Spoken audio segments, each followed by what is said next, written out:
Welcome to the Talking Right Podcast, a bastion of conservatism in a wasteland of progressivism. Now here's your host, John Mosman.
Now, if you can't tell,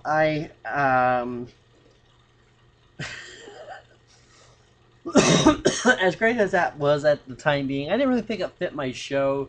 And if if you're listening to my show and you hear that flute and you hear that drum, I want you guys to have an idea that this is about something that is kind of has that old school kind of theme. I think about it sometimes. The idea of when men used to go to war, and you used to go to war for a good cause, right? In the Civil War, many of the men and women in most of the men who were fighting for the Union had an idea of something. Even the men in the South had an idea of something that they thought was honorable, and so it's kind of something to be said that we've lost that kind of pride. I'm a nonviolent kind of guy, so I'm not talking about being a warmonger here, but there's an illicit feeling of kind of going to war, of defending something, and oftentimes we're told, that we need to kind of accept more things and not go to war over not kind of getting these long-winded debates and such forth. But, I just disagree with that. And to me, if anything, this show is going to be, like the announcer said, a bastion. It is a bastion of conservatism. And I say that because there is a comforting, fortifying fact about conservatism, that it has a lot of detailed, organized values. It's very laid out for you, right? These are values, and it's all about those values constructing a well-fortified worldview. And that's something that I have a hard time seeing. You go out in the wasteland. I call it the wasteland of progressivism, because it really is something to be said about the fact that progressives nowadays are all over the page on what's acceptable and not acceptable. There's no real ground for you to learn and for you to accept a basic model. And you're seeing it now in all fashions of progressivism and postmodernism. And so if anything, if you're watching, or if you're listening to the show for the first time, if you want to know what the show's really about, or what I've been trying to kind of develop, is talking about conservatism, talking about those values of conservatism, defining some of those. And we're going to take some time to really go through that and explore these ideas, as well as talk about some of the main themes as well. Really, I think if you start to kind of get an idea of how I go and deconstruct, if you will, these ideas of conservatism, you get an idea from that when I wrote a blog last year, a post on my website, johnmosman.net. It is the only remaining post that I have of my previous post on there, because a lot of them I say, I just don't like it. I don't think that matters now. But that was one that I kept, and it was talking about whatsoever do I mean by fundamentalism. It's the very first post. If you go in my archives, you go to the library, you just scroll all the way down, you'll find that's at the bottom there. And the reason why I wrote that podcast, at the time I was first of all talking to and debating atheists about the idea that atheists could be religious, which a lot of them are, and dogmatic, and a lot of them are. And the idea that, we think about fundamentalism in the sense of Christian fundamentalism, but to know that there's actually an atheism, there's like an atheistic fundamentalism. And if anything, what we're seeing now is, maybe you could say at one point there was an element of conservatives who were very fundamentalist. They're still there. But the liberal and secular movement today is so fundamentalist. And, it's almost to a point now where if you're an atheist, you can't be pro-life. If you're an atheist, you can't ever say, I'm okay with a Christmas decoration being put here. You got to say any kind of religious, blah, blah, blah, blah. I mean, it's almost rigorous as a religion that they think is rigid, and it's almost as rigid as the things that they fight, right? And that's kind of the irony of a lot of people on the left, is that the things that they despise are the things that they actually create. And conservatism has been twisted, no doubt. And there are people out there who call themselves conservative, and they have no idea what they're talking about. No idea what they're talking about. And there's a history. If you go to some of my earlier podcasts, you'll actually see on the one that says Roots of Conservatism, I explain where conservatism comes. And I'm going to continue this kind of history of where conservatism is, because it's important to know where it started. And I explained that, and I encourage you to go back and listen to that. But I trace it back to the faith and back to the Christian religion, because much of what conservatism is about preserving the fundamentals of Western society and civilization. All of those things were found and built upon by the Western Christian world. And so those things go into that, and I started talking about the Tories and come back to this date. And like I said, I'll continue to do that, and I encourage you guys all to go and hear those previous podcasts. Of course, you'll have to excuse the fact that the quality on it is poor, or less of the standard that I like. But, anyways, so I do appreciate, and I'm very thankful for the fact that there has been a great outpouring of people who have supported this podcast and supported me and said, John, I like what you're doing, or, there's something to what you're doing. There's obviously a market for what you're doing.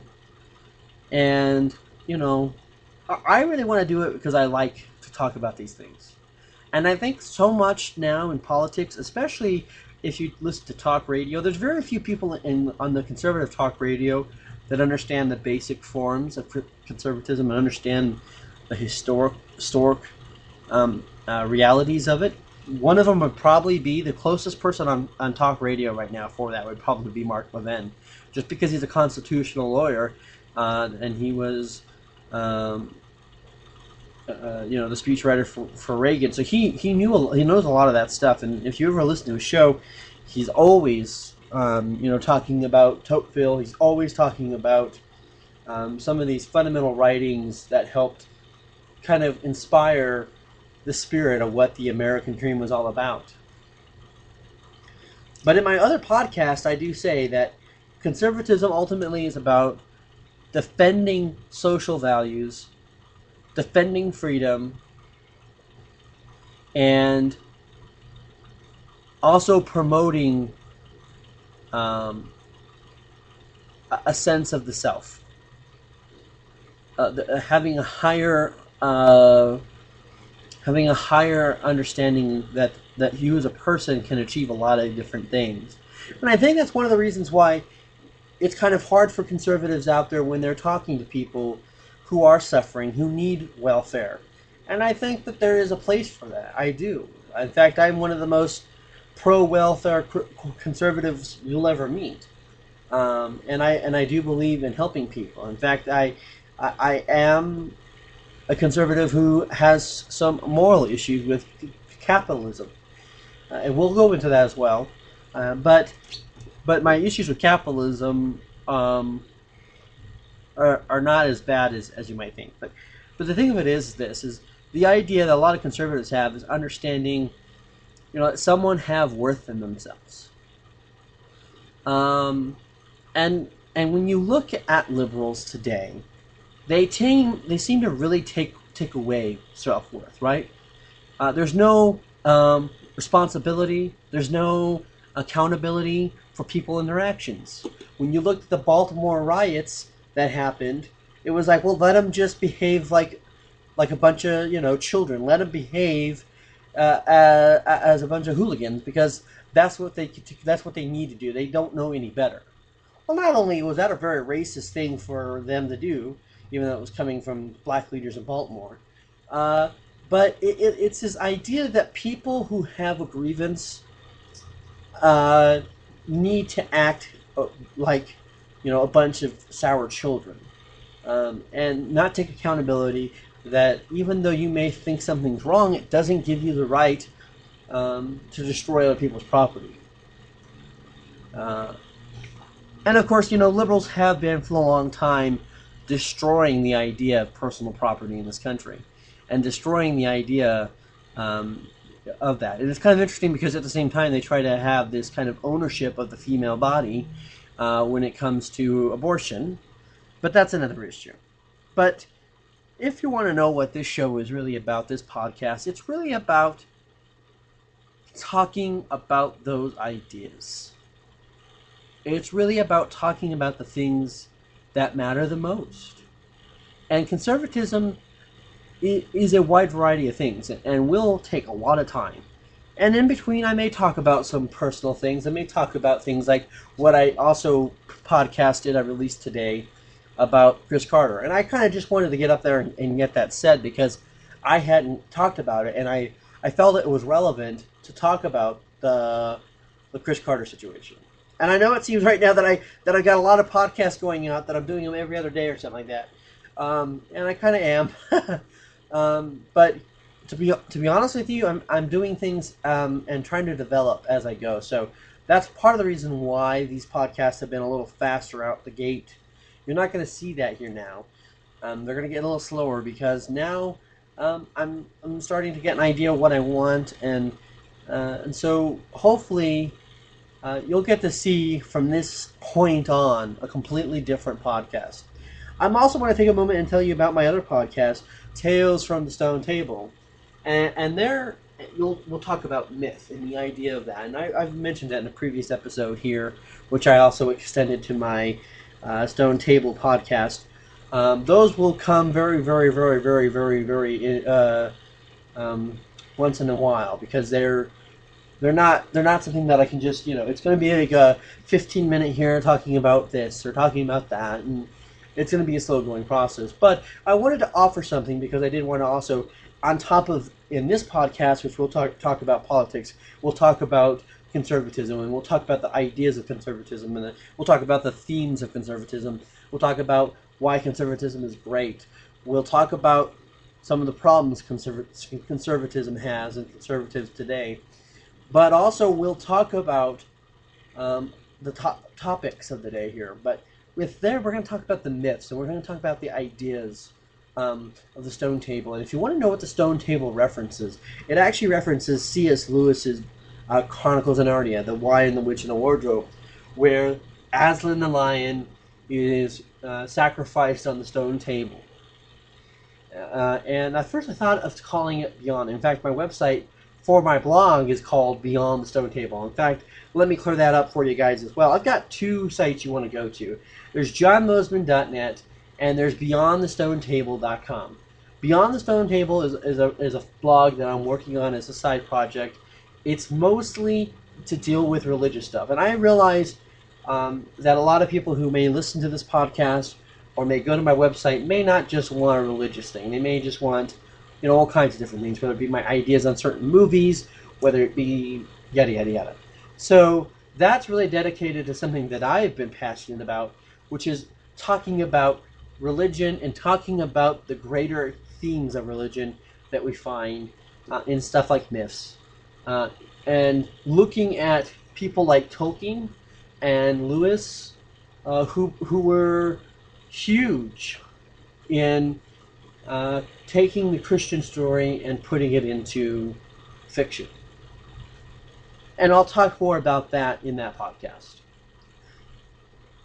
But I really wanted to get a feeler out there because I wanted you guys to know, to sum up these kinds of things. And like I said, you'll get occasional stuff of all kinds of things. Okay, so moving on. So I kind of wanted to go and talk about some continuing thoughts on conservatism. And I encourage you, if you're listening to this, just pause, right? Note where you're at, and then come back when you've listened to my other podcast, Roots of Conservatism. You'll see there that I've outlined all these different ideas that are put out there, and I sum up some of the most important things that have been consistent within conservatism. Because believe it or not, ladies and gentlemen, conservatism has also changed. And what we see now is kind of a mutation of sorts in conservatism in America. It's kind of a hybrid. In fact, I'm of the opinion that politics are kind of a hybrid to begin with. And if anything, in our day-to-day lives now, I think it's almost impossible to say, this is conservative, this person's completely conservative, this person's completely liberal, or progressive. But we have to understand there are key components of being conservative that are conservative, and they will never change about being conservative. And one of those is social issues. Conservatives have always been champions of social issues, sometimes to a fault almost, because there have been things that have left issues. For example, the women's temperance movement. It was a mainly conservative group of women who really felt it strong to go out and tell people not to drink. And while I applaud them, I'm okay with people going out there and promoting these ideas. The temperance movement had a lot of power, and it had a lot of cloy, and I think it pushed people to sometimes do things. But what I'm trying to say here is that conservatives have always been concerned with the social issues. And there's some conservatives out there today, or people who think they're conservatives, who think that they're kind of, they don't have to be socially conservative, right? We think today that in conservatism, the only people who are socially conservative are the conservative right-wingers. And there are certain political, moral issues that social conservatives push that by no means seem to be very, very on the edge to our contemporary world or postmodern world. But you cannot take the social element out of conservatism, because there has always been an idea in conservatism that rings to this idea of the populace, right? And if you know anything about the populist movement, the idea of populist ideology is saying we need to do something that is a betterment for society, a betterment for our communities. One of the things that we see during the Civil War is that we see Republicans, we see a lot of conservative people who came out against slavery. One of the biggest, fathers of conservatism is Edmund Burke, and he was one of the many people, especially in England, that helped to promote an end to slavery in England. And slavery became a huge issue to the 19th century conservative, and towards the end of the 18th as well, but majorly in the 19th century. There was an idea, and when you think about it, it makes sense, because what's the other thing I said that conservatives are concerned about is freedom. Now, when I say freedom, it's a different kind of freedom than, say, libertarians would like. It's a different kind of freedom than the kind of social freedom social liberals want. And I think that's important that we pinpoint that, because there is an idea that there is freedom, which means freedom to live our lives, but not a freedom from morals, not a freedom from authority, not a freedom from complete control. Because the libertarians want anarchy. That's the kind of freedom that they want. And the progressive liberal wants progressivism. They want a libertine almost kind of freedom where anything is accepted. And so freedom is not so much about a freedom as it is anything being accepted. Of course, if you're a Christian conservative, then then you're not accepted. But the kind of freedom that a conservative wants is the freedom to know that they can live in a world where they'll do what's right and will not have an oppressive government dictate to them something that goes against their clear conscience. And So those things have always been connected very well. Because there is an idea that conservatives have in a social understanding that when people are free, people are better off. But that kind of freedom is not a freedom of living in a complete vacuum. It's not a freedom from just doing whatever you like. See, that's the great myth.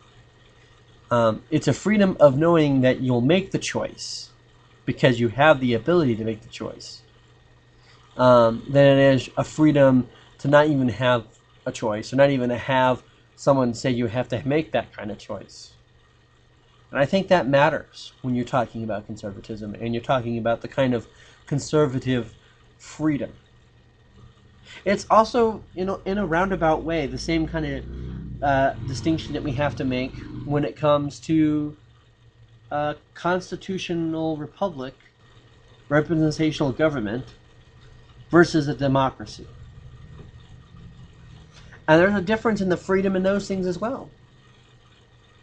There's a difference between freedom of living in a civil and just world and society, and the freedom of not having any kind of society. These are important issues, and sometimes they all get muddied up. And unfortunately, sometimes I think with the conservatives, we've often forget that the kind of freedom we want may have some similarities to the kind of freedom the libertarian wants, but it's a different kind of freedom. I think if you ask most conservative Americans out there, will they want freedom from an oppressive government? Yes. But they'll also want not a complete devoid society where people are freed to do whatever the heck they want. And I think that's a fine line. And one might actually think that that is a hypocritical stance, but it really isn't, if you understand it. And we'll go into details about that maybe next time. If one could say anything about conservatism throughout the years, it can be that conservatism will always strive to make man better by freedom,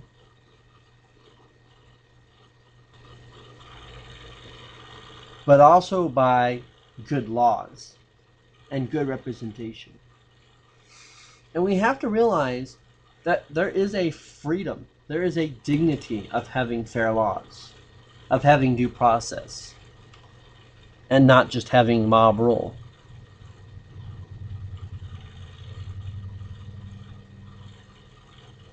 There's an understanding that a real good free society is a society that is free from tyranny,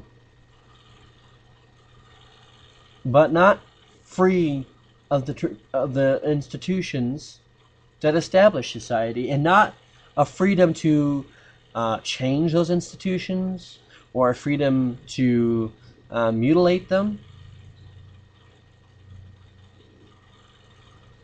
Freedom. That's the important issue here, isn't it?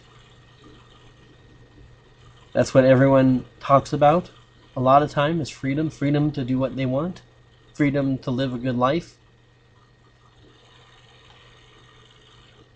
For a conservative, there's also an understanding that with freedom comes a cost. And I think a conservative would also say that there will be a time when one's life is worth giving up for that, even if they're nonviolent, like I am. Even if you say something to the fact of going that sometimes it's okay to give up certain freedoms when you're willing to give them up, not when you're asked to or forced to. Because conservatives understand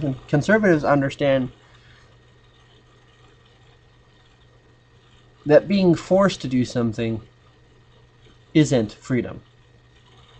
And it really isn't a real choice, right? This idea of, well, that liberals have is that we ought to just give them all this tax money, that we need to spend more on it and just give it, and not just, not allow someone to volunteer their money, but actually be forced to give it up.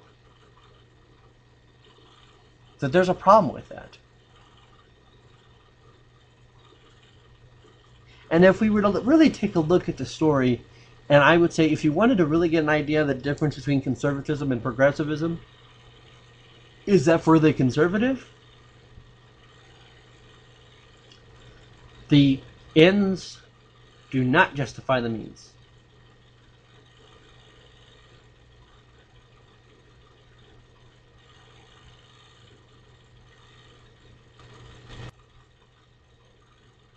And for progressives, the ends do. And so do the means. I'll give you an example. It's okay for a progressive to force people to pay more taxes to, say, add more support to education or to welfare. Because to them, the idea is that the money should be there. They don't really care how it gets there, they just want it to be there. And they don't understand how that affects people's lives. And that it does matter.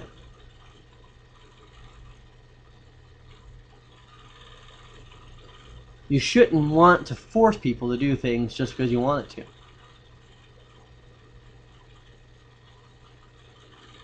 And sometimes conservatives struggle with that. One of the ways we do is gay marriage.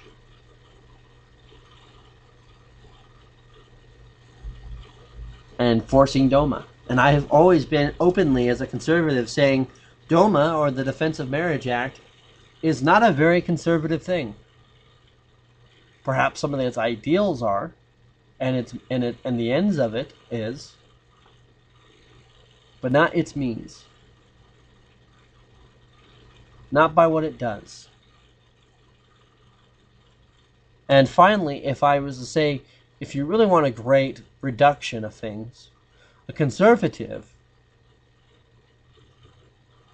looks at actions as well as words and seeks to know the difference and understand the importance of them. Whereas for progressives, they stand at just words. And not even just at words and accusations. They don't even try to make good arguments anymore. They just make accusations and make personal judgments and say, well, I guess if you're not for gay marriage, you must be a hate crime person. And the argumentation that they have for a lot of this stuff doesn't even work. It doesn't work. But they don't care. Because if they did care about that kind of stuff, if they cared about how their argument was, if they cared about making sure that their claims are justified, they'd be conservative. That's the truth. We can go back and forth all you want on the issue. We could. But in the end, what would it accomplish for some people? This is kind of what I want to do, and if you like what I'm doing, I ask you to go to my GoFundMe page, and you can find a link to that by going to my website at johnmosman.net. I want to make better quality stuff for you guys, and I promise that if you support this program, you're not just supporting somebody who's going to be saying, well, conservatives good, bad, whatever. We're going to be talking about why conservatism. We're not getting that in a lot of places. And I felt a need to come up and say this is why it is, and to give a history, and to clear out some of the stuff, because some people don't care that they can just claim to be conservative. Well, I care. It matters to me greatly. Because, again, a true conservative would care about making sure that when someone says something, they mean it. Their word means something. I hope we all can meet again. And thank you for listening to this program. I appreciate it greatly. You're listening to the Talking Right Podcast with John Mosman. I am your host, and we'll see you again. Thank you for listening.